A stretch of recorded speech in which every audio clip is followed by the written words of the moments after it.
Beth, will you put this strip on the door and close the door for me? Thank you. Okay, so sinusoidal curve fitting. So sinusoidal is just a word that means any sine or cosine curve, because I don't know if you noticed, but they're the same. And so, for instance, I can look at this graph we have right here, and if I cover up part of it, what shape is that curve? Oh, probably. No, is that because it's a cosine graph, right? Right? High, middle, low, middle, high. Yeah, cosine graph. But if I just move over a little bit, what curve is that? That's a sine curve, right? So I don't know if you noticed, but they're the same. Sine or cosine, and technically it doesn't matter which curve you choose, okay? So it turns out that for this curve that is graphed here, there's an infinite number of equations that we could write that would make this curve, okay? And it's because we can just simply slide a little bit over. There's a different one. Oh, there's another one. Oh, there's a different one. So you just slide a little bit, you have a slightly different curve. Well, slightly different equation, same exact curve, okay? So on this particular problem, though, I want you to write a cosine curve. When we do stuff by hand, cosine curves are the easiest ones to do by hand because they're really easy to identify. And what we're going to do for this one is I am going to identify one period of a cosine curve. And there's lots of choices here.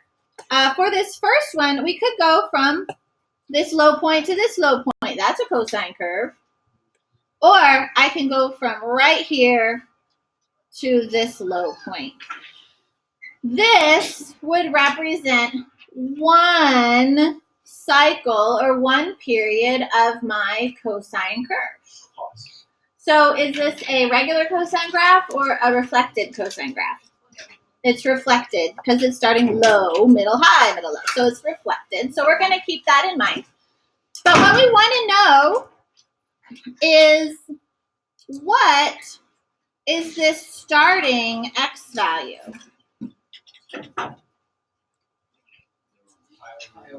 Pi over 8. Very good. How did you know that? Half of pi over 4. Very good. Okay.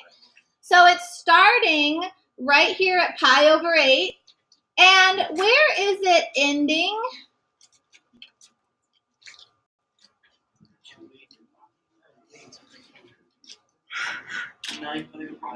Nine pi over 8. Very good. So in case we can always just count by pi's over 8. 1 pi over 8, 2 pi over 8, 3 pi over 8, 4 pi over 8, 5, 6, 7, 8 pi over 8, 9 pi over 8 is our ending point for one period. So the first thing we want to do is identify one cycle. Doesn't matter which one, okay? I chose this because they're both positive and this is the easiest x to find. All right, so when we find these equations, we're going to start basically the same way that we started graphing. So we started knowing about the midline, the vertical shift. So the first thing we're going to do is find D, or the midline, also known as the vertical shift. Lots of different names to mean the same thing. On this one, it's pretty easy to tell, but the midline is the middle in between the highest and lowest values. So it's really just an average. So we want to know what's halfway between the low and the high value. Well, what's our lowest value? -3. That's -3 on the y-axis. And what's our highest value? +3. So this one is pretty obvious. And if you add those and divide by 2, we get 0. So our D value happens to be 0 on this problem. And that was easy to see for the first one. Once we know the midline or the D value, then we can find the amplitude. So this is the absolute value of A. The amplitude is 3, in this case, it's the distance between the highest value and the D value, the midline. So the distance between just means to subtract. So high minus D, and in this case, that'd be 3 minus 0, which is just 3. Now that's the absolute value of A. That's the amplitude. For this curve, this equation, what should A be, actually? It should be negative. -3. Why is it supposed to be -3? Because it's split. Yeah, this is a reflected cosine curve that we've indicated here. Okay, so we're going to give it a negative. So the A value can be positive or negative, but when we find it, we're just finding amplitude. Okay, so those are the easy things. Now, on the side here, the next thing we're going to find is B, which is like, we learned a formula for period. What's the formula to find the period of something? 2 pi over b. 2 pi over b. So I'm going to do this on the side because I want to be able to find b. So how can I solve for b? You plug in something. Or that. Cross multiply. So I'm going to multiply the b over here. So b times the period equals 2 pi. And then divide by the period. Oh, look, they just trade places. All right. So it turns out that if I want to find the b value, it's just 2 pi over whatever the period happens to be. And that's kind of handy. So the third thing we're going to do is find b. And it's just 2 pi over the period. Well, we need to figure out the period here. The period is the time or the length between where we started and where we ended. This is one period. Well, how long is that? Pi, how did you get pi? 9 pi over 8. You subtract. We want the distance between, we subtract. So we're going to do the ending point, 9 pi over 8 minus pi over 8, which is 8 pi over 8, or just pi. So anytime you want a distance between, we subtract. We want an average, we add and divide by 2. All right, so the period for this particular function was pi, so we're going to plug that in. 2 pi over pi gives me a b value of 2. All right, now the last thing is figuring out c.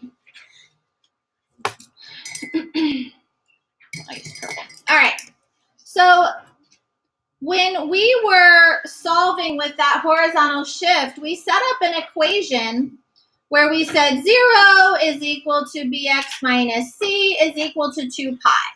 So I'm just going to take one side of that equation, and we ended up solving for x. And x was that starting value. All right?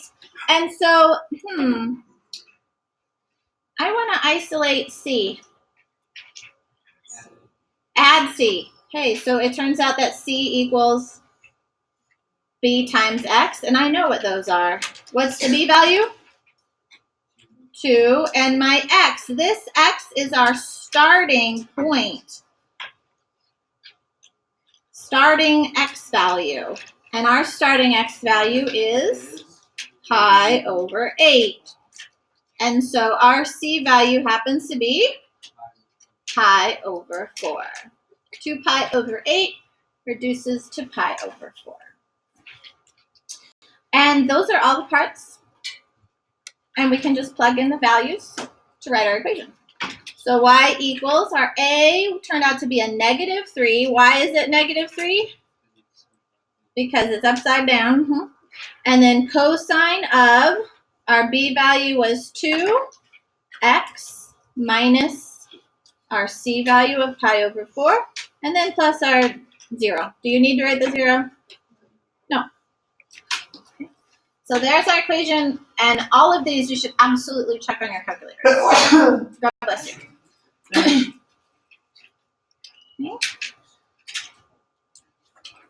All of these steps are the exact same steps you're going to be doing for your project.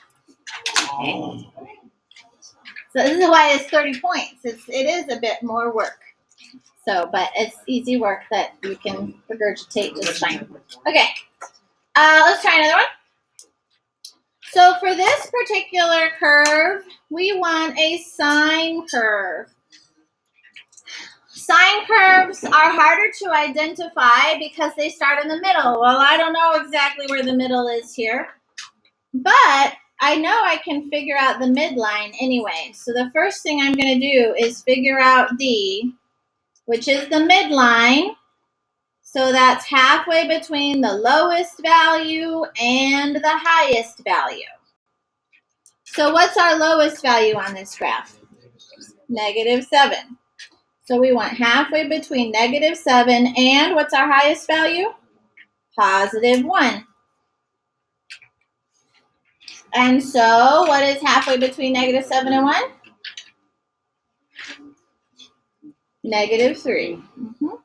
Now, once you know that, it's helpful to go ahead and maybe make a little dotted line so you can see the midline. And then maybe we can find a sine curve. Now, so do you see a sine curve? Yes. Yes, they start on the midline. There's lots of them. Which one do you want to do? The first one. This starting at -π/3? Or starting Yeah, at... -π/3. I'm going to start here. Let's start here. Why are we going to start at this point? Middle, high, middle, low, middle. So this is one complete cycle starting here at -4π/3 and ending at 2π/3. So there's one complete period, and that's good to know. You could absolutely have used the other one, but it'd be a negative sine curve. All right, let's go ahead and find the amplitude. The amplitude is the highest value minus the midline, so the high value minus D. So that's going to be 1 minus a -3, which gives me a distance of 4 units. And so what's our A value? Just 4. Okay, so when we look at this curve that we've highlighted here, is this a regular sine curve or is it upside down? Looks regular, yeah? Middle, high, middle, low, middle. So that's a regular sine curve, so our A value remains. If it was flipped, if we chose this one is an upside down sine curve. So this would be a negative A value. Middle, low, middle, high, middle, reflected. Okay? So because we're starting here, this is a regular sine curve. A is positive. All right. How do we find B? 2π/, the period. So we need to figure out that period length. One period, one cycle. How do we figure out the length of that? Subtract the ending point minus the beginning point. So 2π/3 minus a -4π/3, which becomes 6π/3, which is 2π. So there's our period. It's a standard 2π. So that's going to be 2π/2π. And what's our B value? 1. Cool. And then how do we figure out C? C. B times X. B we know, X is our starting X value. And so our B value is 1. Our starting X value is -4π/3. And so C is -4π/3. 3/3.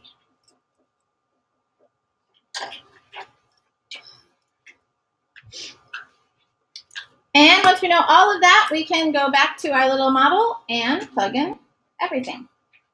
So we get y equals our a is 4 times the sine of 1x minus a negative 4 pi over 3. What should you do with that? Add, yeah. So minus the negative becomes plus. And then we have our midline, which is negative 3. So there's 2 different answers. There's an infinite number of answers. So how do you know, since there's an infinite number of equations, how do you know you did it right? Well, you graph it. So you're going to grab your calculators and you're going to type in your equation. It's really hard. Look how big that is. Ginormous. Sine x plus 4 pi over 3 and then minus 3. So I've typed in my equation, and then I also am going to set the window so it matches exactly what we have in our picture here.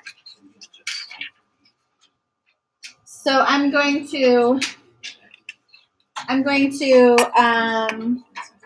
my x min, I'm just going to say is negative 4 pi over 3. And I'm just going to go to 2 pi over 3. 2 pi over 3. The scale doesn't really matter. My low was negative 7. I'm going to give it a little room. I'm just going to say negative 10. And my high was 1. Again, I'm just going to give it a little bit of extra space, so I made it a 5. Looks a little bit different, but that's okay because we're going to test a point like this point right there. What is that ordered pair? Negative pi over 3, negative 3. So we can use trace, and I can type in negative pi over 3. And it's right in the middle, and it gives us our y value. So we know we got that perfect. Okay? All right. Questions so far?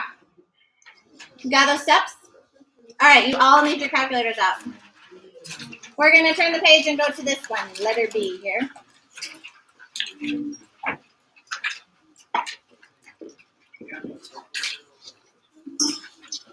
Wait. Which page are we on?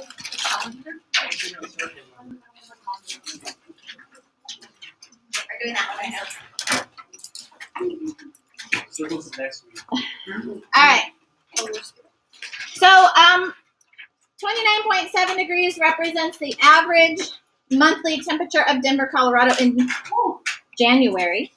So this first month represents January. What's 2 represent? February. Okay. So the first thing that we're going to do for this project is create a cosine curve, meaning we should see one full period. And to have one full period, we need to see those repeated values. So I need you to repeat that January again, but this is month 13. But it's going to have the same temperature. And so you're going to do the same thing on your projects as well.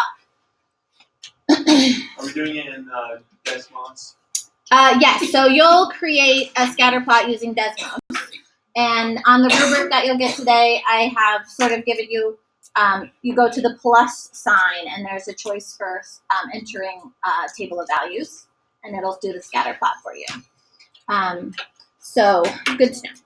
So first we're going to do this by hand. So by hand, draw a scatter plot. So we're going to do that. On one, you're going to go ahead and plot 29.7. And 2, 33.4. And this is by hand, so, we can't get terribly accurate.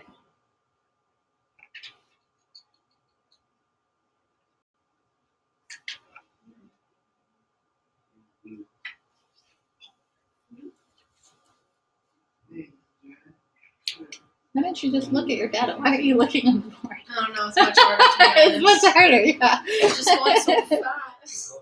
Yeah. All right, it's 71.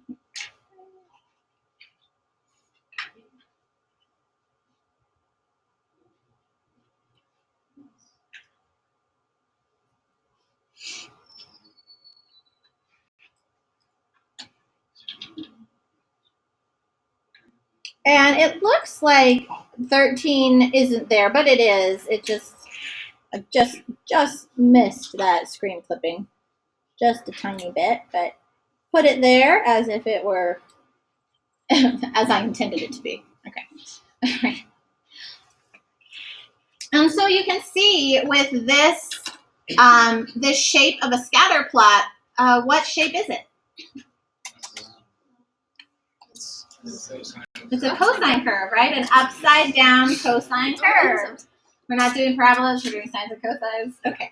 So this is a cosine curve. And in fact, if you were to keep going, it would, again, continue back up. Okay. So this is one complete period of the cosine curve where it's starting here at 1 and ending here at 13. So this is one complete period. What is the length of this period?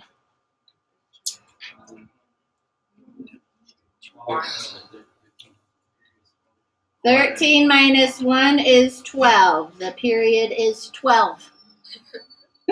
12. Yeah. Are you sure? No pies on there, so just numbers. Okay. Now, the nice thing about graphing this is that I can clearly see our highest value here happens on month 7, and our lowest value happened back in January. And those are things we want to identify. Now, on your calculators, if you have a Casio, life is so easy. So if you have a Casio, you're going to go to the stat menu. Does anyone have a Casio in here? No? Okay. I need to know. No, you all have your TIs? Okay. But they have a stat menu, and it's like it's a one-button thing.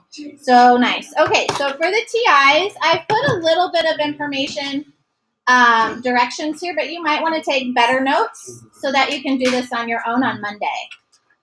So you're going to enter your data into stat. So that's a literal step. You're going to go to the stat menu. So you're going to go to the stat menu and edit. So you're going to edit.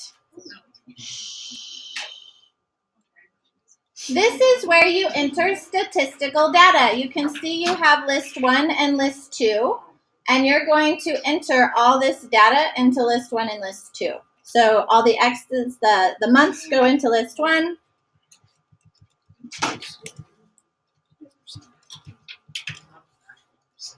And all the degrees go into list 2. And you're going to do this, you're going to have different scatter plots. You're going to have a scatter plot representing the average high temperatures, and you're going to have a different scatter plot representing the average low temperature. So you'll do this twice in Desmos and on your calculator on Monday. So you want to know how to do this. 29.7. So you're entering data.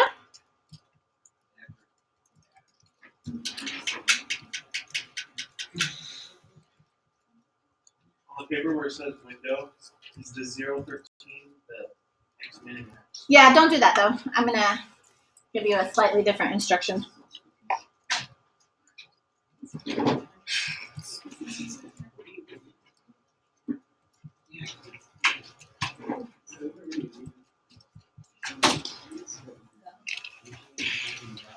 All right, as you enter that, get that done, make sure that your list ends at the same point.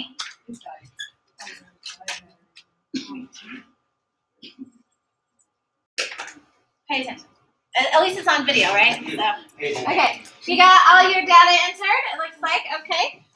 Now, once you've entered your data, you need to tell your calculator, hey, we're going to enter a scatter plot. So you're going to go to your y equals, I'm going to clear my equation that's in there, and then you need to highlight plot 1. That is your data plot, statistical plot. You just hit enter and it'll highlight it. And that tells your calculator to pull the data from the stat menu, okay? Now, you're going to tell your calculator, hey, go ahead and fix a really good window for me. So then you're going to do zoom stat. And on the Casio, you just press graph and graph. It's awesome. I know. So we're going to do zoom. And if you just arrow down, there you'll see zoom stat. And there it'll graph it for you, which is very cool. Go to y equals. Okay. Highlight the flat one. Okay, zoom stat. Zoom stat. Okay. Does anyone not get it? Okay, very cool. So that's good information. All right. Now, you're going to do two things. Just like on this sheet, you're going to do by hand equation, and you're going to use our graphing utility to get an equation. Okay? So we're going to calculate this by hand, just like we've been doing. So the first thing is to find B. How do I figure out the midline?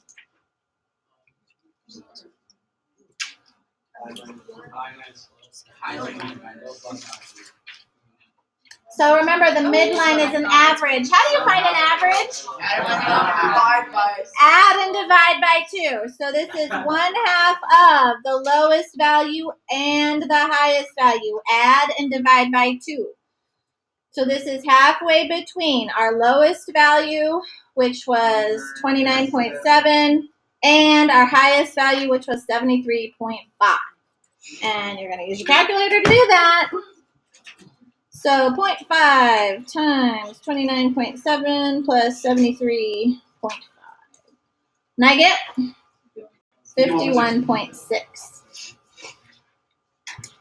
So my D value is 51.6. How do you figure out the amplitude? Pi minus D.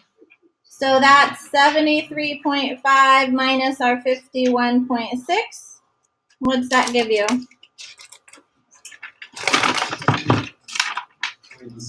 21.9.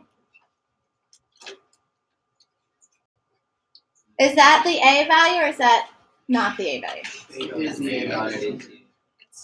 No, it's not. No, it's not. It's negative. A is negative 21.9. Why?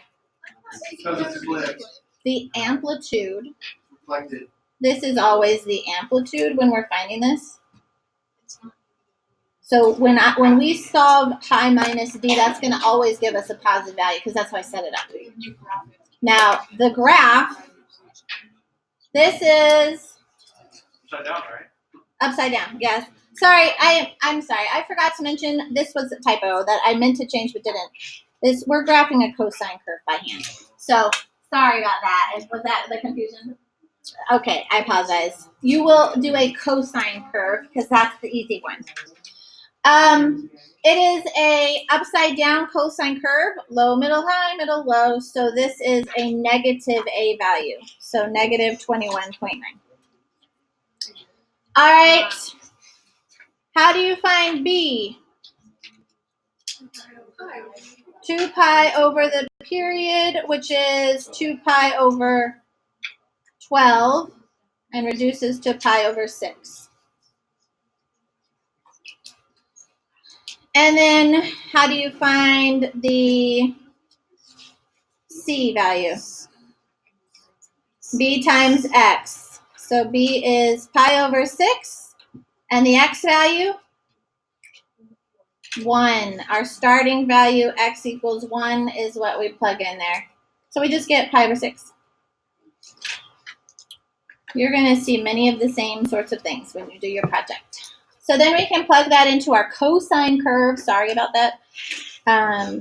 So I have y equals negative 21.9 cosine of b, which is pi over 6. I'm going to say pi x over 6 minus pi over 6, oh, I'm out of space, plus 51.6.